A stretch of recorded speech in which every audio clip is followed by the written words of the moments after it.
প্রিয় দর্শক, স্বাগত জানাচ্ছি আগামীর বাংলাদেশ অনুষ্ঠানে। আশা করি আপনারা ভালো আছেন, সুস্থ আছেন। আমাদের সঙ্গে আজকে দুজন অতিথি রয়েছেন। একজন হলেন ডক্টর সাইফুল্লাহ এবং আরেকজন ডাক্তার সাখাওয়াত হোসেন সায়ন্ত। যে আলোচনাটা করব সেই বিষয় নিয়ে নানান জায়গায় আলোচিত হচ্ছে, সেটি হলো সংস্কারের প্রসঙ্গ। আপনারা জানেন যে 6টি সংস্কার কমিশন গঠিত হয়েছে এবং সংস্কার কমিটির যারা প্রধান তাদেরকে নিয়ে ডক্টর ইউনূস এটি সভা করেছেন। সেখানে কিছু বিষয় এসছে যেটা সংস্কারের বিষয়গুলো স্পষ্ট করেছে এবং সেই সভায় অংশ নিয়েছিলেন যারা সংস্কার কমিশনের প্রধান এবং একজন দেশের বাইরে অধ্যাপক আলী রিয়াজ, উনি স্কাইপের মাধ্যমে যোগ দিয়েছিলেন। সেখানে কয়েকটি বিষয় আলোচনা হয়েছে, সেই বিষয়গুলি নিয়ে আপনাদের মতামত জানতে চাইব। একটি মতামত যেটা হয়েছে সেটি হলো যে 31শে ডিসেম্বরের মধ্যে বলছে যে এই রিপোর্টটা দিতে হবে এবং আরেকটি খবর বেরিয়েছে যে সংস্কার কমিশন আরও হবে। এর মধ্যে আবার তথ্য উপদেষ্টা যিনি নাহিদ ইসলাম, উনি বলেছেন যে মিডিয়া এবং শিক্ষা বিষয়ক সংস্কার হবে। এই বিষয়ে আপনাকে ডক্টর সাখাওয়াত হোসেন সায়ন্ত। দেখেন, এই সরকারের শুরুর থেকে সংস্কার শব্দটা বেশ আলোচিত এবং বেশ আগ্রহের সঙ্গে মানুষ অপেক্ষা করছে। সে কারণে এরা এই জন আকাঙ্ক্ষা মাথায় রেখেই 6টি কমিশন করেছে। সেই 6টি কমিশন করা নিয়ে অনেকে উৎসাহ প্রকাশ করেছেন, বেশ উৎসাহব্যঞ্জক ছিল। কিন্তু পাশাপাশি এটিও ছিল আবার অনেকের আকাঙ্ক্ষার সঙ্গে কিছু ঘাটতি থাকায়, যেমন শিক্ষা, এটা সংস্কার খুব দরকার, এটার জন্য মিডিয়া এটা একটা বলছে। আরও একটা জিনিস আমি যোগ করি, সেটা হচ্ছে স্বাস্থ্য, খুবই গুরুত্বপূর্ণ বিষয়। স্বাস্থ্য সংস্কারের জন্য আলাদা কমিশন হওয়া দরকার ছিল, যেখানে একটা জাতীয় কমিটি হয়েছে। কিন্তু এই কমিশন হওয়ার যে গুরুত্ব এবং যে উচ্চতা, এর মাত্রা যেখানে যায়, কমিটি দিয়ে সেটা হয় না। ফলে সেটাও যোগ করবে বলে আমি প্রত্যাশা রাখি।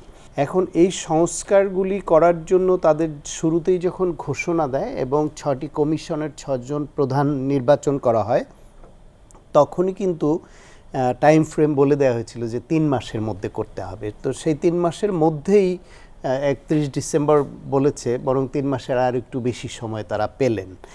এবং এইটা আমাদেরও দাবি যে এই সময়ের মধ্যে যেন মেজরিটি কাজ হয়ে যায় এবং তারা যেন এই রিপোর্ট প্রকাশ করতে পারেন। সেই রিপোর্টটি পরবর্তীতে যদি বিভিন্ন অংশীজন, যারা স্টেক হোল্ডার যাদেরকে আমরা বলি, এই যে যা কিছু সংস্কার হোক, সব কিছু তো মানুষের জন্য, দেশের জন্য।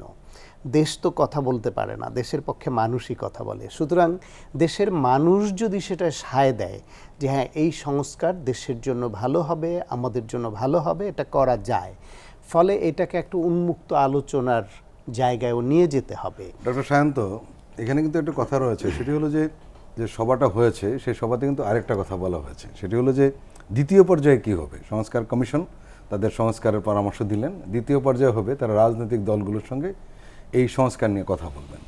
তৃতীয় আরেকটা পর্যায়ে রয়েছে, সেখানে সব মানুষের প্রতিনিধির সঙ্গে তারা কথা বলার চেষ্টা করবেন। এখানে অংশীজনদের মতামতের গুরুত্ব দিতে হবে, কারণ সংস্কারটা তো মানুষের জন্য, দেশের জন্য।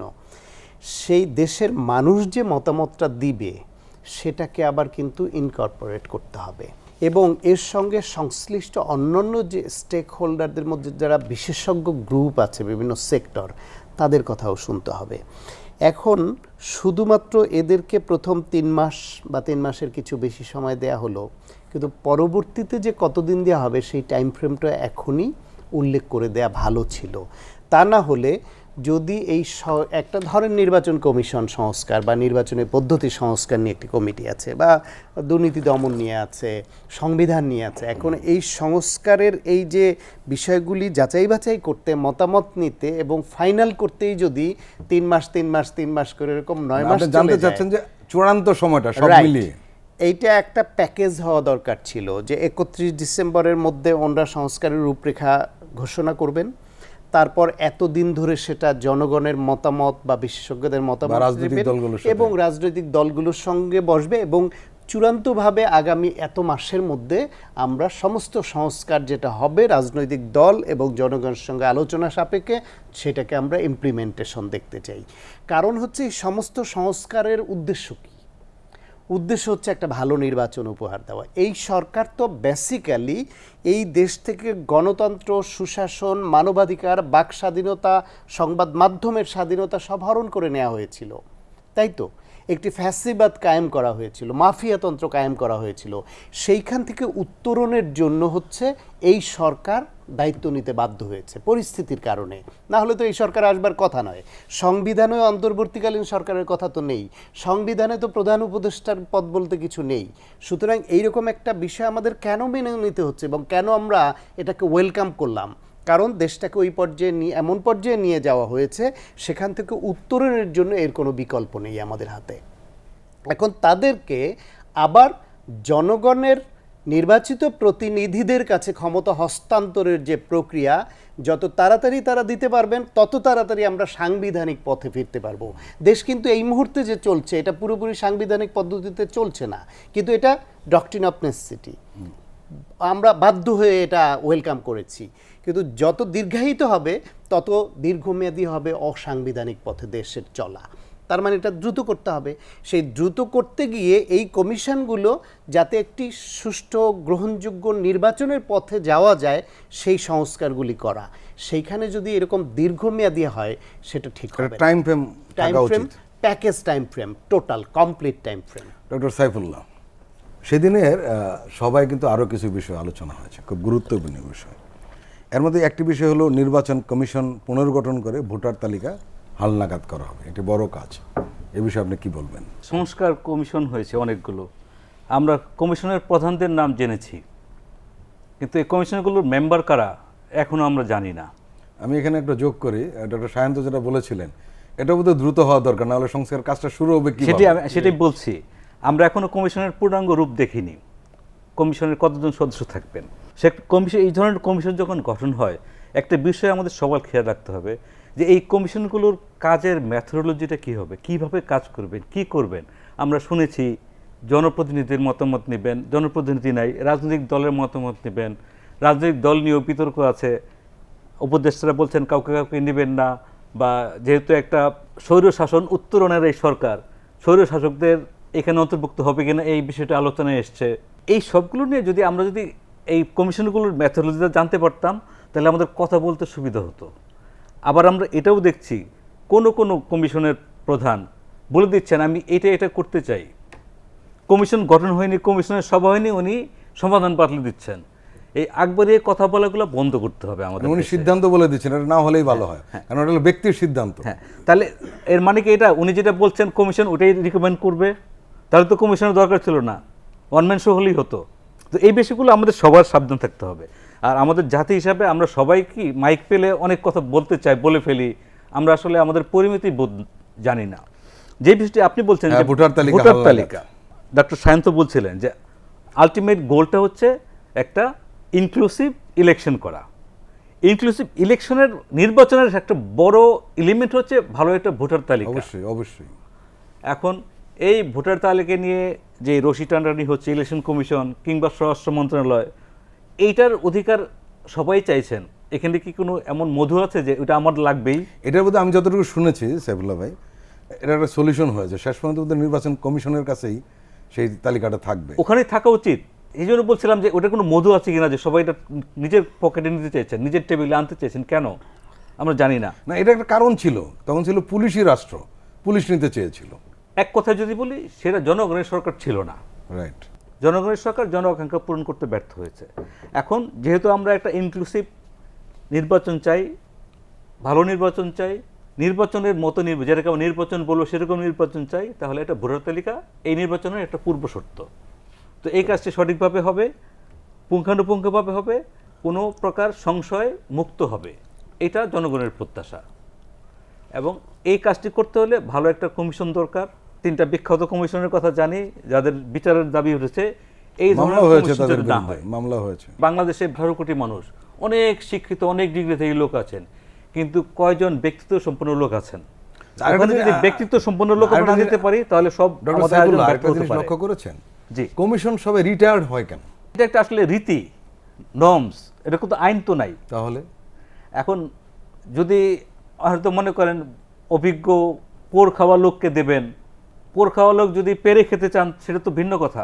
এরকম নির্লোভ যারা পেরে খেতে চাবেন না, যারা দেশপ্রেমিক, যারা নিষ্ঠাবান, সবচেয়ে আমি বারবার বলবো যারা ব্যক্তিত্ব সম্পন্ন এমন লোককেই নির্বাচন করা কমিশন বানানো উচিত। ডক্টর সায়ন্ত, সেই মিটিংয়ে কিন্তু আরও দুটো গুরুত্বপূর্ণ বিষয় নিয়ে আলোচনা হয়েছে। একটি হলো পালিয়ে যাওয়া স্বৈরাচার সরকারের প্রধান শেখ হাসিনাকে ফেরত আনার কথা তারা বলেছে, যে ভারতের কাছে তারা ফেরত চাইবে। একই সঙ্গে আমি এই প্রশ্নটা আপনার কাছে রাখবো, সেটা হলো আরেকটি আলোচনা আছে যারা গণহত্যার সঙ্গে জড়িত ছিল তাদের সঙ্গে কোনো আলোচনা হবে না। ডক্টর সাইফুল্লাহ এই প্রশ্নটা বলতেছিলেন যে কাদের সাথে আলোচনা হবে, এটা কিন্তু স্পষ্ট করা হয়েছে যে গণহত্যার সঙ্গে যারা জড়িত তাদের সঙ্গে আলোচনা হবে না। এটা তো এ দেশবাসীর দাবি যে 16 বছর ধরে তারা যারা একটা ফ্যাসিবাদ মাফিয়াতন্ত্র কায়েম করে এদেশের মানুষকে গুম খুন হত্যা হামলা মামলার মধ্যে ফেলে দিয়ে এককভাবে সমস্ত ক্ষমতা ভোগ করে কারি কারি টাকা দুর্নীতির মাধ্যমে লুটপাটের মাধ্যমে তারা সংগ্রহ করে সেই টাকা বিদেশে পাচার করে দিল। কি হারে পাচার করেছে যে একজন মন্ত্রী, ভূমিমন্ত্রী ছিল জাবেদ, তার 360 শুধু ইংল্যান্ডেই, একটা বাড়ি শুধু ইংল্যান্ডেই, এর বাইরে দুবাই মালয়েশিয়া বিভিন্ন দেশে তার ব্যবসার সাম্রাজ্য। সালমান এফ রহমান প্রধানমন্ত্রীর খুবই কাছের আস্থাভাজন মানুষ, তার যে বিভিন্ন ব্যাংক থেকে ঋণ নেওয়া, মুহূর্তের মধ্যে বিভিন্ন নামে কোম্পানি তৈরি করে সব ব্যাংক থেকে ঋণগুলি নেওয়া, হাজার হাজার কোটি টাকা, 39,000 কোটি টাকার খেলাপি হয়ে যায় বা ঋণ তুলে নেওয়া যায় মুহূর্তের মধ্যে। প্রাথমিক পর্যায়ে একটা ধারণা করা হচ্ছে অন্তত 2 লাখ কোটি টাকা পাচার হয়েছে। এইরকম ভাবে বসুন্ধরা গ্রুপের সেটা তো বোধহয় বেসুমার, আমরা এখন ওই হিসাব, আমরা যারা লাখ পর্যন্ত গুণে অভ্যস্ত, কোটি টাকা দেখলে মাথা ঘুরায়, আমরা এখন এই হাজার হাজার কোটি টাকার দুর্নীতিগুলো পড়তে গেলেও কেমন টায়ার্ড ফিল করি। সেই পর্যায়ে দেশকে যে মাফিয়াতন্ত্র লুটপাটতন্ত্র একটা গোষ্ঠী যারা নিয়ে গেছে, তারপরে এর বিচার চাইতে গেলে, ভোটের অধিকার চাইতে গেলে গুম খুন হত্যা মামলা করত। বিনা দোষে বেগম খালেদা জিয়াকে সাজা দিয়ে জেলে নিয়ে গেল, মৃত্যুর দিকে ঠেলে দিল। জামায়াত ইসলামের নিবন্ধন বাতিল করে দিল, মার্কার নিয়ে গেল, যা তা করেছে। এদেশে এমন কোনো অনাচার নেই যা করেনি।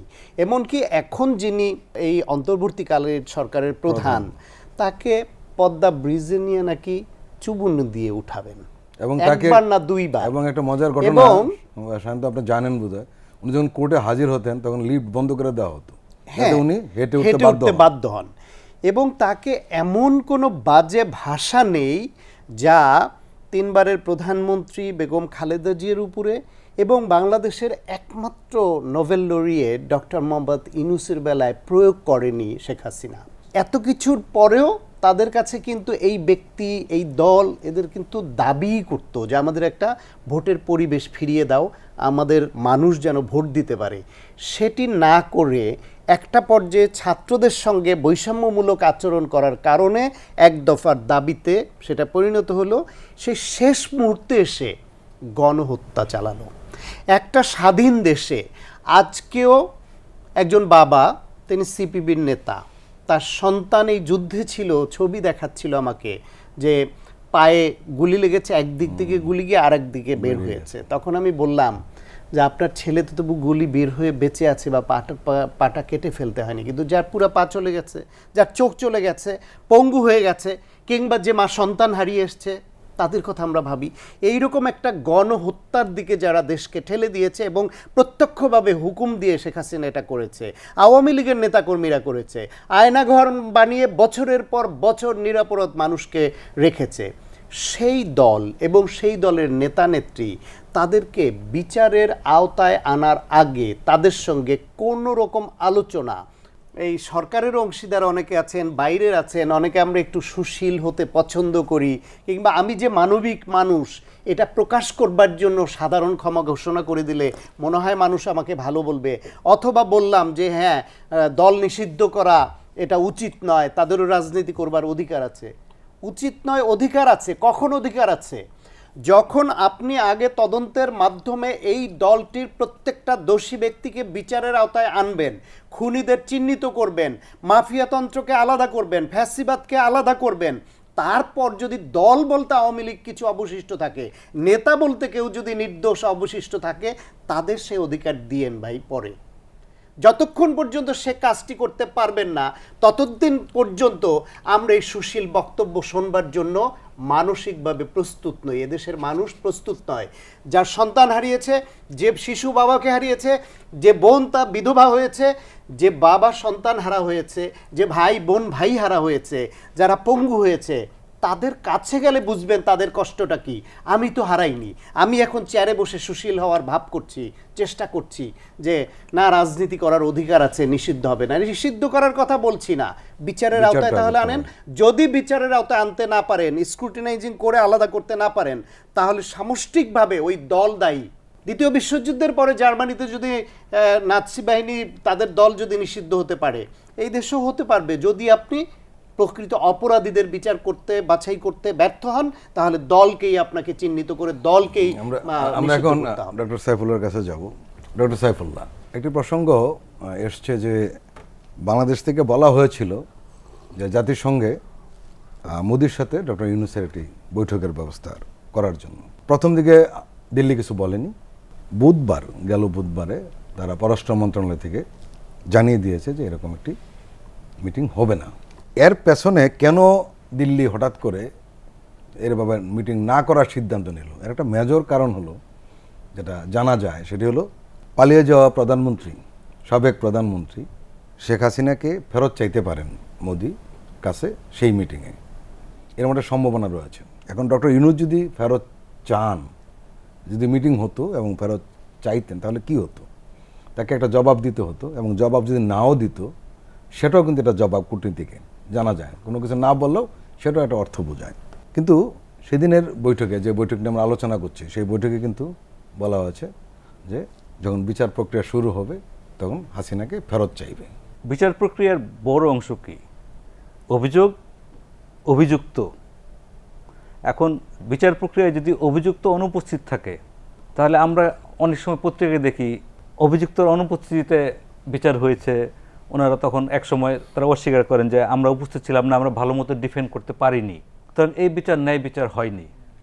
তো ন্যায় বিচারের স্বার্থেই অভিযুক্তকে হাজির করতে হবে। এটা আদালতের দায়িত্ব, এটা রাষ্ট্রের দায়িত্ব। রাষ্ট্র কিভাবে করবে, আমরা সাধারণ মানুষ আমরা এটা বুঝি না। আমরা অভিযুক্তকে আদালতে দেখতে চাই যে তাকে সামনে রেখে প্রকৃত বিচার হয়েছে। এটা জনদাবি। এখন কূটনীতির ভাষা আপনি যদি যেটা বলছেন, হ্যাঁ, কূটনীতিকরা তো 4 দিন পরের কথা 4 দিন আগে বলেন, এমনভাবে বলেন আমরা বুঝতে পারি না। যেমন বলা হচ্ছে এখন একটা ভাষ্য আছে, একটা ন্যারেটিভ আছে যে দুইজনের ক্রস ওভার হবে না, মানে একজন জাতিসংঘের অধিবেশন সেরে দেশে চলে আসবেন, আরেকজন পরে যাবেন। এই জন্য দুইজনের টাইমিং মিলছে না, এই জন্য সভাটি হচ্ছে না। কিন্তু টাইমিং যাতে না মিলে, এখন সেই কারণে টাইমিংটা করা হয়েছে। হয়তো আমরা জানি না সেটা। এটাই কূটনীতিকদের বৈশিষ্ট্য, এভাবে তারা কাজ করেন। যেই কথাটি সরাসরি বলবেন না, ওনারা মুখে বলতে চান না যে আমরা মিটিংটা করতে চাই না। কারণ আপনি যেটা বলছেন যে এটা তো আসলে আন্তর্জাতিক পর্যায়ে যে দ্বিপাক্ষিক মিটিং হলে একটা বিষয়, যদি বাংলাদেশে বা নয়াদিল্লি, ঢাকায় বা নয়াদিল্লি হতো একটি বিষয়, আর মিটিং যদি আমেরিকাতে হয়, ওখানে অনেক মিডিয়া, যেই মিডিয়ার উপরে দুই নেতার কারোই নিয়ন্ত্রণ থাকবে না, ওইরকম একটা পরিবেশে এই মিটিংটা করা দুই দলের জন্য রিস্কি, পার্শ্ববর্তী দেশের জন্য রিস্কটা বেশি। কারণ কি? কারণ এখন যদি উনি যদি বলেন যে তোমাদের যে অভিযোগ তাকে আমরা ফেরত দিব, এটা তার জন্য রিস্ক। আবার যদি না দেন, এটা রিস্ক। এখানে ওনার একটা বক্তব্য থেকে দুই ধরনের মেসেজ আমাদের কাছে আসবে। আমাদের দেশের মানুষ সাধারণত যেটা মনে করেন, পরাজিত শক্তি বা পালিয়ে যাওয়া সরকার এতদিন মদত দিয়ে এসছে, ভারতীয় সরকার। এবং ওনারা যখন বলতে চাচ্ছেন আমরা আসলে কোনো ব্যক্তির সাথে না, আমরা বাংলাদেশের জনগণের সঙ্গে বন্ধুত্ব করতে চাই, এই বক্তব্যটি মানুষের কাছে সত্য হিসেবে প্রতিপাদিত হবে না। সুতরাং এটি স্বাভাবিকভাবেই মোদি বা তার সরকারের লোকজন এটা অ্যাভয়েড করতে চাইবেন, এবং সেই কারণেই হয়তো মিটিংটা হচ্ছে না। প্রিয় দর্শক, আমরা একটু বিরতিতে যাচ্ছি, আপনারা বাংলাদেশ টেলিভিশন সঙ্গেই থাকুন।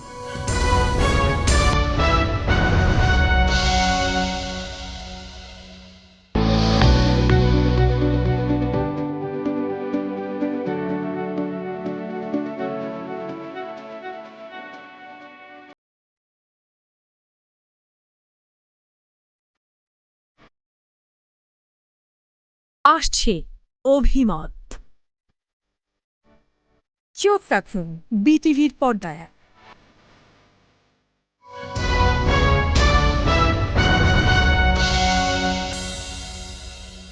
আবারও স্বাগত জানাচ্ছি আগামীর বাংলাদেশ অনুষ্ঠানে। একটি বিষয় নিয়ে খুব আলোচনা হচ্ছে, বিশেষ করে আপনারা প্রসঙ্গক্রমে বিশেষ করে সায়ন্ত স্বাগত বলেছেন যে কী পরিমাণ লুটপাট হয়েছে অর্থ।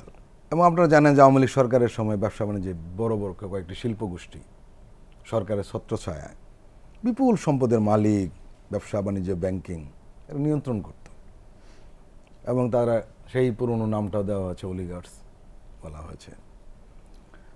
বিশেষ করে দুটো নাম খুব সামনে এসছে, একটি হলো সালমান এফ রহমান আর একটি হলো এস আলম গ্রুপ। ইতিমধ্যেই সরকার বলেছে যে বিপুল পরিমাণ যে ঋণ খেলাপি ঋণ, বিদেশে অর্থ পাচার, ব্যাংক দখল, শেয়ার মার্কেটে যে তারা কারসাজি করেছে এদের বিরুদ্ধে কঠোর ব্যবস্থা নিবে এরকম বলেছে। একটা প্রশ্ন এসছে কোন জায়গায়, সেটি হলো এদের বড় বড় শিল্প প্রতিষ্ঠান রয়েছে, সেখানে হাজার হাজার লাখ লাখ মানুষ কাজ করে। এখন এই পরিবর্তিত পরিস্থিতিতে যেহেতু তারা অনেকে ধরা পড়েছে, অনেকে পালিয়ে রয়েছে, এই শিল্প প্রতিষ্ঠানগুলোর কি হবে, এই প্রশ্নটা খুব মোটা দাগে সাধারণ মানুষের কাছে কিন্তু এসছে। কারণ একটাই, সেখানে লাখ লাখ মানুষ কাজ করে। ডক্টর সাইফুল্লাহর কাছে যাই, যেহেতু উনি এই বিষয়টা বেশি দেখভাল করেন। আমি একটু পেছনে যাই। আমাদের অনেকের মনে আছে বাংলাদেশে একজন প্রখ্যাত বা কুখ্যাত ডাকাত ছিল মকিম গাজী নামে এক ভদ্রলোক। মকিম গাজী পুলিশের কাছে একটা বক্তব্য দিয়েছিলেন যে আপনি এত ডাকাতি করেন, এত সাহস কিভাবে পান? বলে আমার তো সাহস করতে হয় না, মানুষ ভয় পায় আমাকে। যেমন পুলিশরা যেভাবে কাজ করেন, ওরা তো আমাদেরকে সুযোগ করে দেন ডাকাতি করার, আমি পুলিশের কাছ থেকে উৎসাহ পাই। বিষয়টা কি আসলে, যদি আপনি আপনার ঘর অরক্ষিত রাখেন, আপনি যদি বাধা দেওয়ার চেষ্টা না করেন, যারা অর্থলিপ্সু তারা তো এই সুযোগগুলো নেবেনি।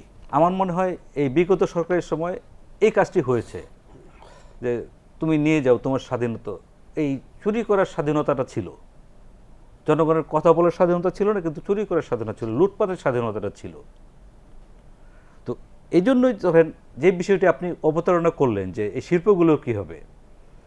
আমাদের একটা প্রচলিত কথা আছে, পাপকে ঘৃণা করো, পাপীকে নয়। কিন্তু আমি এটার সঙ্গে পুরোপুরি একমত না। পাপই না থাকলে পাপ হয় না। তো এইখানে যেহেতু ধরেন একটা প্রতিষ্ঠান, এখানে শুধু প্রতিষ্ঠানের মালিক না, প্রতিষ্ঠানগুলো চলে অনেকগুলো লোক দিয়ে। এই প্রতিষ্ঠানের মাধ্যমে অনেক মানুষ, অনেক পরিবার, অনেক শিশু, অনেক বৃদ্ধ তাদের খাবার নির্বাহ হয়। এজ এ হিউম্যান বিইং, সাধারণ মানুষ হিসেবে আমার প্রত্যাশা থাকবে যে এই কর্মক্ষেত্রগুলো যাতে বন্ধ না হয়। যিনি চালাবেন, ওটা কীভাবে চালাবেন? দুটো ব্যবস্থা হতে পারে। যেমন একসময় আমরা বাংলাদেশের শুরু থেকে দেখেছি ব্যক্তি মালিকানার প্রতিষ্ঠানগুলো সরকারি মালিকানায় নেওয়া হয়েছে, আবার দেখেছি সরকারি প্রতিষ্ঠানগুলো ব্যক্তি মালিকানায় করা হয়েছে। এগুলো অনেকগুলো প্রচলিত পদ্ধতি আছে। তো মূল বিষয় হচ্ছে যে এখানে আমরা মুক্তবাজার অর্থনীতির কথা বলি, এখানে রাষ্ট্রের ভূমিকা শুধু পলিসি মেকিং পর্যন্ত সীমাবদ্ধ, কিন্তু আমাদের যেই প্রেক্ষিত, এই প্রেক্ষিতে রাষ্ট্রকে একটু রেগুলেটরি রোলটা নিতে হবে। কারণ আমরা দেখেছি যে এই মুক্তবাজার অর্থনীতির নামে একটা লেসিস ফেয়ার ইকোনমি বাংলাদেশে প্রতিষ্ঠা হয়েছে। এখানে অবাধ, সব কিছু অবাধ হয়েছে। এই অবাধটাকে একটা পেরিফেরির মাধ্যমে, একটা নিয়ন্ত্রণের মাধ্যমে আনতে হবে। জবাবদিহি থাকতে হবে। জবাবদিহি তো অবশ্যই, কিন্তু জবাবদিহিবিহীন হিসাবে চলতেছিল। হ্যাঁ, এখন এই যে শিল্প প্রতিষ্ঠানগুলো মালিকের অভাবে বা কেন্দ্রীয় নিয়ন্ত্রণের অভাবে যেই একটা হঠকারী অবস্থার সৃষ্টি হয়েছে, এটা থেকে উত্তরণ করতে হবে। এটাকে স্বাভাবিকতে চলতে দিতে হবে, মানুষের কাজের সুযোগ করতে হবে। কারণ আমি মনে করি মানুষের কাজের সুযোগ সৃষ্টি করে দেওয়া হচ্ছে এই মুহূর্তে বাংলাদেশে সবচেয়ে বড় ইবাদত, এবং এটাকে অব্যাহত রাখা উচিত। এবং সরকারের খুব বলিষ্ঠ ভূমিকা নিতে হবে যাতে কর্মক্ষেত্রে ব্যাহত না হয়। আমরা আশুলিয়ায় দেখেছি ইচ্ছাকৃতভাবে গঠিত হয়েছে, আর এইরকম যাতে আর সুযোগ কেউ না পায়, এগুলোকে রাষ্ট্রীয় নিয়ন্ত্রণে এনে একটা নীতিমালার আওতায় এনে, এবং এই ধরনের কাজ করে যে বাংলাদেশে যথেষ্ট বুদ্ধিমান লোক আছেন, জ্ঞানী লোক আছেন, তাদের মাধ্যমে একটা কমিটি করে এগুলোর ব্যবস্থা নেওয়া খুবই সহজ। এটা খুব বড় ধরনের, খুব বড় কাজ না। একটা কথা কিন্তু বলেছেন যিনি শ্রম ও কর্মসংস্থান উপদেষ্টার দায়িত্ব আছেন, ক্রীড়ার তো রয়েছেন, এটার সাথে রয়েছেন বৈষম্য বিরোধী ছাত্র আন্দোলনের অন্যতম সমন্বয়ক আসিফ মাহমুদ সজীব ভুঁইয়া। উনি কিন্তু একটা কথা বলেছেন যে এই শিল্পকে রক্ষাও করতে হবে, সাথে সাথে যারা এই লুটপাটের দায়ী, শিল্পের মালিক বটে কিন্তু এদেরকে ছাড়া হবে না, কীভাবে ব্যক্তিদের শাস্তি দেওয়া যায় সেটা নিশ্চিত করতে হবে। হ্যাঁ, এটা তো দেশবাসীর দাবি, কিন্তু প্রশ্ন হলো করবেন কিভাবে। তাদের অনেক সীমাবদ্ধতা আছে। 16 বছর ধরে যেসব পুলিশ নিয়োগ দেওয়া হয়েছে, পদোন্নতি দেওয়া হয়েছে, একেবারে রাখা দলীয় হয়েছে, কর্মী, নেতা। সব দলীয় কর্মীর থেকেও বাজে অধম তারাই আছে এখনো। কেউ ভয়ে নিজের অতীতের অপকর্ম বের হয়ে আসবে, বিচারের মুখোমুখি হবে, চাকরি চলে যাবে, সেই ভয়ে সে অনেকটা চুপ আছে। কেউ আবার চাকরি টেকানোর জন্য একরকম চুপ আছে, কিন্তু ভেতরে লালন করছে তো সেই ফ্যাসিবাদ। সেই পুলিশ নিয়ে তাদের চলতে হচ্ছে। নতুন নিয়োগ কবে কিভাবে দিবেন, পরিশুদ্ধ কিভাবে দিবেন, সেটা কিন্তু আমরা রূপরেখা পাচ্ছি না। এখন এই পুলিশদের ব্যবহার করে আপনি দেশ চালাতে পারবেন না। এখন এই রকম কয়েকজন উপদেষ্টার পক্ষে তো সারা দেশে নিজে তো কাজ করতে পারবেন না। তাদের হ্যান্ডসগুলি যারা, সেই হ্যান্ডসগুলি এখনও সেই পচা হাত।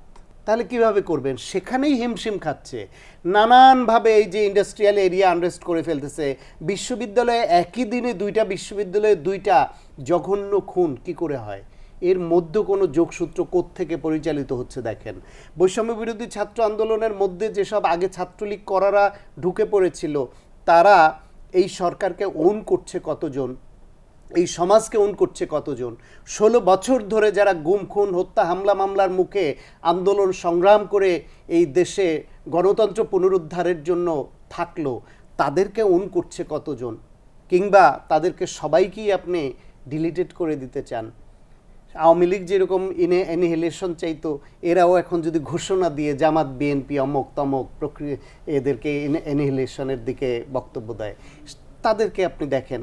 ফলে দ্রব্যমূল্য কি অবস্থা, চিটাং হিল ট্রাক্সে সামান্য ঘটনাকে কেন্দ্র করে কোথায় চলে যাচ্ছে। জাতীয় মসজিদের খতিব আরেক পালিয়ে গোপালগঞ্জ চলে গিয়েছিল, গোপালগঞ্জের নেত্রী গেছে ইন্ডিয়া, আর ঢাকার খতিব গেছে গোপালগঞ্জে। জাতীয় মসজিদের খতিব নিয়ে কয়েকটি প্রশ্ন দেখা দিয়েছে যে সবাই যেখানে পালিয়ে বেড়াচ্ছেন, এবং উনিও পালিয়ে গিয়ে চুপচাপ ছিলেন গোপালগঞ্জে এবং একটু লুকিয়েছিলেন, ওপেনলি উনি নামতেন না। প্রশ্নটা উঠেছে যেটা, সেটা হলো উনি তার দলবল নিয়ে কীভাবে আবার এখানে চলে আসেন, কার ইঙ্গিতে? না, সেটা ইঙ্গিত সাহসটা পান কিভাবে? ফ্যাসিবাদের ইঙ্গিতে। যে গোপালগঞ্জে পুলিশ এই সেনাবাহিনীর গাড়িতে আগুন দেওয়া হয়েছে, সেনাবাহিনীর সঙ্গে না, আমি সেটা বলতেছি না। এখানে নিশ্চয়ই এত বড় সাহসটা পাওয়ার পিছনে নিশ্চয়ই কারো ইন্ধন রয়েছে। সেটাই বলছি, যে গোপালগঞ্জে সেনাবাহিনীর গাড়িতে আগুন দেওয়া হয়েছে, হামলা করা হয়েছে, তার বিচার কি দেখেছি দৃষ্টান্তমূলক? যে গোপালগঞ্জে বিএনপির স্বেচ্ছাসেবক দলের সভাপতি তারা যাওয়ার পরে আক্রমণ চালিয়ে জাতীয় ক্রিকেট দলের আম্পায়ারকে খুন করে ফেলা হয়েছে, তার কি বিচার আপনি দেখেছেন? সমাধানটা কি? সেই গোপালগঞ্জের ওই খতিব তো আসবেই, সে তো সাহস পেয়ে গেছে, তার নেত্রী যে কোনো সময় চট করে ঢুকে পড়তে পারার ঘোষণা দিচ্ছে। সমাধানটা হচ্ছে এই সরকারকে আরো অ্যাক্টিভ হতে হবে এবং তাদের রিক্রুটমেন্টগুলো দ্রুত করতে হবে। বদলি পদোন্নতি কোথায় সেট করবেন, সেইখানে এই গণ অভ্যুত্থান এবং 16 বছর ধরে যারা এদেশে গণতন্ত্র পুনরুদ্ধারের সংগ্রামে লিপ্ত ছিল তাদের প্রায়োরিটি দিতে হবে। এইখানে আপনি যদি এখন সুশীল সাজার চেষ্টা করেন যে ওই দল এই মার্কা, এটা নিলে আমি বিতর্কিত হব, সেটা করলে পারবেন না। সেটা হলো যে এখানে তো আসলে দল নেই, আমাদের বোধহয় দেখা উচিত কারা এই স্বৈরাচার সরকারের বিরুদ্ধে ছিল। এখানে কে কোন দল, সেই প্রশ্ন ক্রাইটেরিয়া নির্ধারিত হবে। ক্রাইটেরিয়া এখন গোটা দাগে 2টা ভাগে বিভক্ত। ফ্যাসিবাদের পক্ষে গণহত্যাকারীর পক্ষের শক্তি, আর ফ্যাসিবাদ বিরোধী গণতন্ত্রের পক্ষের এবং গণ অভ্যুত্থানের পক্ষের শক্তি। সেই পক্ষের শক্তির মধ্যে ছাত্র জনতা, রাজনৈতিক দল যারা ছিল, সবাইকে আপনি এই এক কাতারে ফেলে তাদের মধ্যে যারা যোগ্য, অভিজ্ঞ এবং কাজের, যাদের দিয়ে আপনি চালাতে পারবেন, যে গণতান্ত্রিক বাংলাদেশ তৈরি করতে চান সেটা সম্ভব, তাদেরকেই আপনার প্রায়োরিটি দিতে হবে। সেইখানে তার মধ্যে আবার সাব গ্রুপ করে আপনি এই দল ওই দল এই মত ওই মত করবেন, তাহলে হবে না। আগে তো মানুষকে স্বস্তি দিতে হবে, নিরাপত্তা দিতে হবে, শান্তি দিতে হবে, তারপর না সংস্কার তো সঙ্গে সঙ্গে এর ফল পাওয়া যায় না। সঙ্গে সঙ্গে মানুষ নিরাপত্তা চায়, আইন শৃঙ্খলা রক্ষা, স্থিতিশীলতা চায়, মানুষ দ্রব্যমূল্য এটা যে ঊর্ধ্বমুখী ছিল সেটা চায় না। মানুষ এখানে দেখতে চায় যে অতীতে যারা 16 বছর ধরে দম্ভ নিয়ে আমার সামনে দুর্নীতি করে লুটপাট করে টাকার মালিক হয়েছে, আমার উপর নিপীড়ন করেছে, তারাই এখন ওই পদে থাকবে, ওই জায়গায় থাকবে, তারাই এখন আমার উপরে চোখ রাঙানি করবে, সেটা দেখতে তো মানুষ চায় না। সুতরাং এই যে মানুষের তাৎক্ষণিক যেই চাওয়া, সেটা তো নজর দিতে হবে। সেটাতে যদি আপনি সফল হন তাহলে দীর্ঘমেয়াদী যে প্রক্রিয়াগুলি সেগুলিতে সফল হওয়ার সম্ভাবনা তৈরি হবে। আর এইখানে যদি এই তাৎক্ষণিক চাওয়ায় এই সরকার যদি ব্যর্থ হয় তাহলে বাকিগুলো তো প্রশ্নই ওঠে না করার। প্রিয় দর্শক, আমরা আবারও বিরতিতে যাচ্ছি, আপনারা আমাদের সঙ্গেই থাকুন।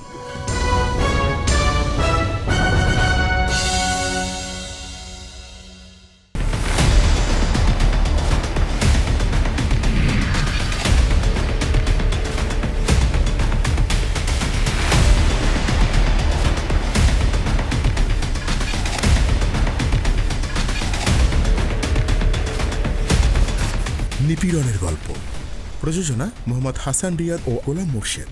দেখবেন প্রতি শুক্র ও শনিবার সন্ধ্যা 7টায়।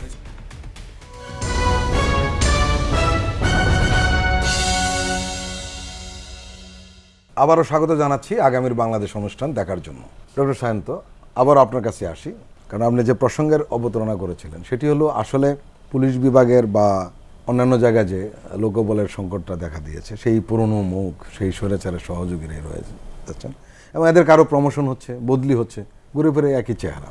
এইটার কারণে একটা দাবি উঠেছিল আগেও যে দীর্ঘদিন যে সরকারের যে নিয়োগ প্রক্রিয়া ছিল সেখানে আসলে রাজনৈতিক প্রক্রিয়ার মাধ্যমে নিয়োগ হতো, আর বাইরে কিছু না। কার মামা কি করেন, নানা কি করতেন, দাদা কি করতেন, তার চাচা কি করেন, এই সমস্ত নানান ধরনের হিসাব নিকাশ করে তারা নিয়োগ দিত। একেবারেই দলীয় নিয়োগ হতো, এটা সবাই স্পষ্ট জানেন। যার কারণে অনেক যোগ্য যারা ছিলেন, স্টুডেন্ট ছিলেন যারা, অনেকের চাকরি হয়নি। এখানে একটা দাবি উঠেছে যে চাকরির মেয়াদটা বাড়িয়ে 35 বছর করে চাকরি একটা দাবি ওঠানো হয়েছে। এই বিষয়ে আপনি কি বলবেন এই দাবি সম্পর্কে? না, এইটা ন্যায্য দাবি।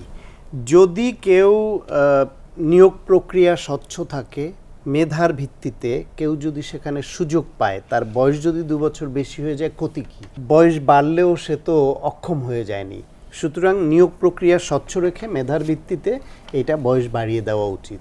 এবং পৃথিবীর অনেক দেশই আছে 40 বছর পর্যন্ত বয়স এরকম নিয়োগে এন্ট্রি বয়স ধরা হয়। সুতরাং এটা আমি ভালো মনে করি, দেশের মানুষের জন্য ভালো হবে। কেউ কেউ বলে যে বেকারত্ব বেশি, সেই জন্য বেকারত্ব বেশি হলো যে 35 বছরের যে বেকার তার তো গ্লানি কষ্ট আরও বেশি। সুতরাং এই বয়সের যে সীমা রেখা এটা যৌক্তিক পর্যায়ে নিয়ে আসা উচিত। একটা বিষয় ডক্টর সাইফুল্লাহ, সেটি হলো যে অনেকে বলছেন যে ইতিমধ্যে কিন্তু এরা একটা আবেদনও জানিয়েছেন বয়সসীমা 35, এবং এখানে আরেকটা যোগ হয়েছে। কেউ কেউ বলছেন বয়সসীমা 65 করার জন্য, এবং এর বিপক্ষে বলা হচ্ছে সরকার একটা ঝুঁকির মধ্যে পড়বে, তার প্রচুর পয়সা খরচ হবে, এটসেট্রা এটসেট্রা। এখন প্রশ্ন হলো যে এই দুটো বিষয়, 35-এ প্রবেশ এবং 65-তে অবসর, দুটো বিষয় এখানে বিবেচনা করতে হবে। এক, চাকরির বয়স এটা তো সবার জন্য সমানই। এই সুবিধা আমার বয়স থাকলে আমিও পেতাম, আপনার বয়স থাকলে আপনিও পেতেন। এটা তো কারো মুখ দেখে হচ্ছে না, সবার জন্য ওপেন, ফাইন। এটা নিয়ে কোনো আলোচনার বিষয় হতে পারে না আমি মনে করি। এখন দুটো বিষয় এখানে বিবেচনা করতে হবে। যারা আগে চাকরির বয়সসীমা 27 বছরে শুরু করেছেন, তার জন্য আমি মনে করি না 65। উনি যেই সময় জয়েন করেছেন ওই সময় যে আইনটি ছিল ওই আইনে ইনি সাধারণভাবে অবসরে যাবেন, তিনি এই অতিরিক্ত সুবিধাটা পাবেন না। তাহলে আমি এই বয়স বাড়ানোর পক্ষে থাকবো। আমি কি পরিষ্কার করতে হবে সেটা? তাহলে যে আইনে উনি যোগদান করেছেন সেই আইনে উনি স্বাভাবিক নিয়মে অবসরে যাবেন, তিনি অতিরিক্ত সুবিধা পাবেন না যদি এটি গ্রহণ করা হয়। না হলে কেউ কেউ অতিরিক্ত সুবিধা, অনৈতিক সুবিধা পাবেন। যারা চাকরিতে বয়সসীমা বাড়ানোর দাবি করছেন তার সঙ্গে দ্বিমত করার আসলে সুযোগ নাই। এই জিনিসটি একটা জিনিস করতে হবে যে চাকরিতে শুধু বয়সসীমা বাড়িয়ে কমিয়ে খুব যে বড় সুবিধা হবে তা না। সবচেয়ে বড় সুবিধা হবে যে এই নিয়োগ প্রক্রিয়া যদি আমরা যত স্বচ্ছ করতে পারি তাতে সাধারণ ছাত্র বেশি উপকৃত হবে, বঞ্চিত হওয়া কমে যাবে, বৈষম্য কমে যাবে। এই জন্য আমার মূল কথা হচ্ছে যে নিয়োগ প্রক্রিয়া সরকারি চাকরিতে স্বচ্ছ করতে হবে, এবং যারা এই কাজ করবেন বাংলাদেশ কর্ম কমিশন, ওখানে এমন লোক নিয়োজিত হবে, আমি আবারও বলবো, যারা সত্যিকার অর্থেই দেশপ্রেমিক, সাহসী, এবং তারা আইনের পথে চলবে, rule by law, not rule by the ruler. Doctor Sayanta, আমরা একটু অন্য প্রসঙ্গে যাব। বিচার বিভাগ নিয়ে আমরা অনেক কথা বলেছি এবং বিচার বিভাগ কোন পর্যায়ে চলে গিয়েছিল এটা আমরা দেখেছি। এই কারণে যে প্রধান বিচারপতি যাকে নিয়োগ করা হয়েছে বর্তমানে, যে বিচারপতি সৈয়দ রেফাত আহমেদ, উনি একদম একজন প্রফেশনাল বিচারক, সৎ, এবং এই জায়গাটা উনি বুঝেন, খুব মেধাবী মানুষ। একটি বক্তৃতায় বলেছেন যে বিচার বিভাগ পৃথক করতে হলে বিচার বিভাগের একটু সংস্কার এখন প্রয়োজন। উনি বলছেন বিচার বিভাগ আসলে দ্বৈত শাসন চলছে, কোর্ট কি এক কথা বলছে আবার মন্ত্রণালয় আরেক কথা বলছে, এটা উনি বোঝানোর চেষ্টা করছেন। আর সবচেয়ে উনি যে কথাটা বলেছেন, যে বিষয়ে আপনার কাছে আমরা জানতে চাইব, সেটি উনি বলেছেন যে এখনই বিচার বিভাগ স্বাধীন করার সময়। উনি আলাদা সচিবালয়ের কথা বলেছেন, কারণ রাজনৈতিক দল ক্ষমতা আসলে এগুলো নিয়ে নানান টানাপোড়েন তৈরি হয়। কিন্তু এখন তো অন্তর্বর্তীকালীন সরকার বলুন বা বিপ্লবী সরকার বলুন, যে নামই দিন না কেন, তারা জনগণের আকাঙ্ক্ষা পূরণের চেষ্টাটাই করবেন। আসলে হয়েছে কি, আমাদের দেশের রাজনীতিবিদরা বিভিন্ন সময়ে আমাদের সঙ্গে এত বেশি প্রতারণামূলক আচরণ করেছেন যে আমরা হোঁচট খেয়েছি, প্রতারিত হয়েছি বলে আমরা তাদের প্রতি আস্থা রাখতে পারি না। সে কারণে যখন কোনো অরাজনৈতিক শক্তি থাকে তখন অনেকেই আমরা খুব বেশি জোরে সোরে বলি এখনই সময়। এইটা প্রথম কথা হলো, আমার এইটা ফেরাতে হবে। এখনই সময় বলে অরাজনৈতিক শক্তির উপর নির্ভর করার এই পর্যায়ে যাতে যেতে না হয়, রাজনীতিবিদদের আচরণ দ্বারা, কাজ দ্বারা সেই জায়গায় দেশকে নিয়ে আসতে হবে। কিন্তু আপনার কথা কিন্তু এটা দুই রকম আছে। আপনি নিজেই বলতেছেন রাজনৈতিক দলের আস্থার একটা সংকট রয়েছে, তৈরি করেছে। এটা কারা করেছে? রাজনীতিবিদরা নিজেরাই করেছে। নিজেরাই। আবার আপনি বলছেন এখনই, সেটা আবার ঠিক নয়। আসলে না, কেমন হলো? সেটা আমি বলছি, যে ব্যাখ্যাটা দিচ্ছি, যে রাজনীতিবিদরা সংকট তৈরি করেছেন, সেখান থেকে উত্তরণটাও রাজনীতিবিদদেরই করতে হবে, তাদের স্বার্থেই। তাদের আত্মমর্যাদা, তাদের দেশপ্রেম, তাদের কমিটমেন্ট, সেগুলো রক্ষা করে তারা নতুন যে বাংলাদেশ চাই আমরা এখন, সেটা তাদেরই প্রমাণ করতে হবে। রাজনীতিবিদরা নিজেরা নিজেদের ছোট করেছেন বলেই তো একের অপরের প্রতি আস্থা নাই বলে কেয়ারটেকার গভর্নমেন্ট আনতে হলো। যারা দেশ চালাবেন 5 বছর ধরে, তারা কেউ কার উপর ভরসা রাখতে পারেন না। একজন নির্দলীয় লোকের মাধ্যমে বলেন যে আমাকে ও 5 বছরের জন্য নির্বাচিত করে দিবে, তারপর আমি দেশ চালাবো। আরে আপনার হাতে একটা ভোট নিরাপদ না, 3 মাস নিরাপদ না, 5 বছর কি করে দেশ নিরাপদ থাকে? সুতরাং একটা দেশ ধ্বংস হয় রাজনীতিবিদদের জন্য, একটা দেশ গড়ে ওঠে রাজনীতিবিদদের জন্য। আমাদের এই রাজনীতি পাল্টাতে হবে। রাজনীতি যদি পাল্টে যায়, রাজনীতিবিদ পাল্টে যায়, তাহলে দেশ আগাবে। তাহলে আর এখনই সময় এই কথা রাজনীতি এবং রাজনীতিবিদরা কি পাল্টাতে হবে। তারা পাল্টাতে বাধ্য হবে, জন আকাঙ্ক্ষার কাছে পাল্টাতে বাধ্য হবে। না হলে আমরা বারবার তো প্রতি 5 বছর পর পর এইরকম অন্তর্বর্তীকালীন সরকার খুঁজতে পারবো না। বারবার তো আমাদের সন্তানরা রক্ত দিতে পারবে না। এই দেশে স্বাধীনতার পরে কতবার রক্ত দিতে হয়েছে শুধু এই জন আকাঙ্ক্ষা, গণতন্ত্র, ভোটের অধিকার আদায় করবার জন্য। আমরা কি শুধু রক্ত দিয়েই যাব? সুতরাং এটা পাল্টাতেই হবে। আর একটা জিনিস বলি, ওই মূল সরকারের বেলায় যেমন বলেছিলাম যে এইখানে সৎ, যোগ্য, ভালো কিছু মানুষ এক জায়গায় হয়েছেন, কিন্তু দেশটা চালাবেন তো এই 20-22 জন 25 জনে না। যাদের দিয়ে চালাবেন তারা তো করাপ্টেড, তারা তো পচে গলে যাওয়া। ঠিক প্রধান বিচারপতি যতই ভালো হন, আলাদা করা হলো, তার অধীনে যে চেইনগুলি আছে, সেই চেইনগুলি 16 বছর কোন পর্যায়ে নিয়ে যাওয়া হয়েছে, সেগুলির কি করবেন আপনি?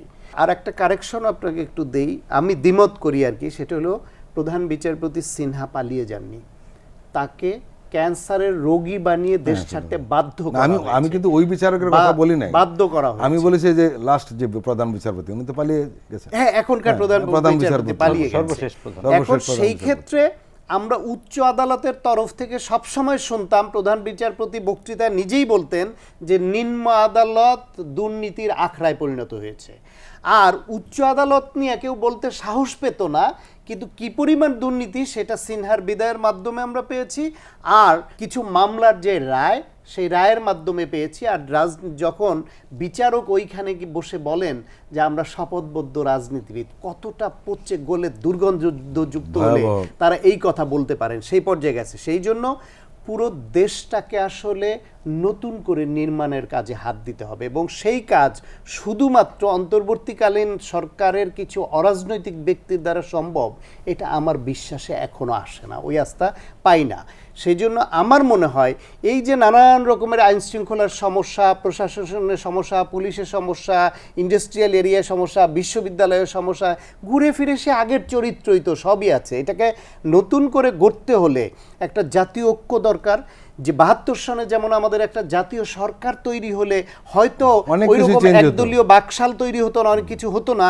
ঠিক এইবার দেশের ব্যাপক জনসংখ্যার সম্পৃক্ততার মাধ্যমে যে জন আকাঙ্ক্ষার প্রতিফলন হিসেবে যে একটা গণ অভ্যুত্থান হলো, সেই গণ অভ্যুত্থানের পরেও যদি যারা যারা এই গণ অভ্যুত্থানের পক্ষের শক্তি, ঠিক যে কারণে সেই পক্ষের শক্তির প্রতিনিধি হিসেবে দুজন ছাত্রকে প্রতিনিধি করা হয়েছে, ঠিক একই কারণে রাজনীতিতে অভিজ্ঞদেরও এইভাবে নেওয়া যেতে পারত। এই গণ অভ্যুত্থানের পক্ষের শক্তি রাজনৈতিকভাবে যারা তুলনামূলকভাবে একটু স্বচ্ছ, সৎ বলে পরিচিত, যোগ্য বলে পরিচিত, এরকম বিভিন্ন দলের প্রতিনিধিদের নিয়ে সামগ্রিকভাবে যদি গণ অভ্যুত্থানের পক্ষের শক্তির একটা জাতীয় সরকার হতো বা এখনও যদি করা যায়, তাহলে যেই সব সমস্যা ইরাপশন হচ্ছে থেকে থেকে সরকারকে ডিস্টার্ব এটা করার দ্রুত জন্য সমাধান করা এগুলো সম্ভব। সমাধান করা সম্ভব বলে আমি মনে করি। ডক্টর সাইফুল্লাহ উনি দুটো বিষয়ের উপর জোর দিয়েছেন। একটি হলো রাজনৈতিক দল থাকলে দ্রুত হয়, আবার একই সাথে বলেছেন যে আস্থার সংকট কারণেই আজকে মানুষের আকাঙ্ক্ষা তৈরি হয়েছে যে এই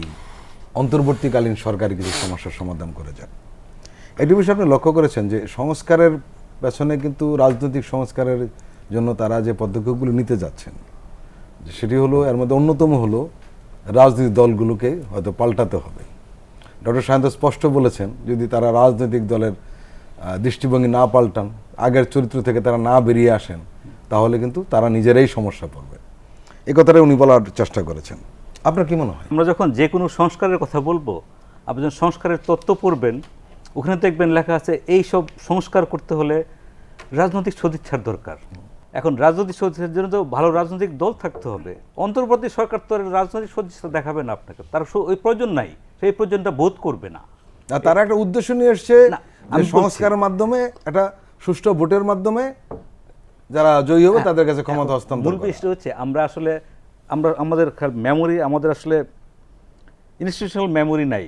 আমরা গণতন্ত্র বলতে শুধু নির্বাচনকে বুঝি। এই নির্বাচন কারা করবে? রাজনৈতিক দলগুলো।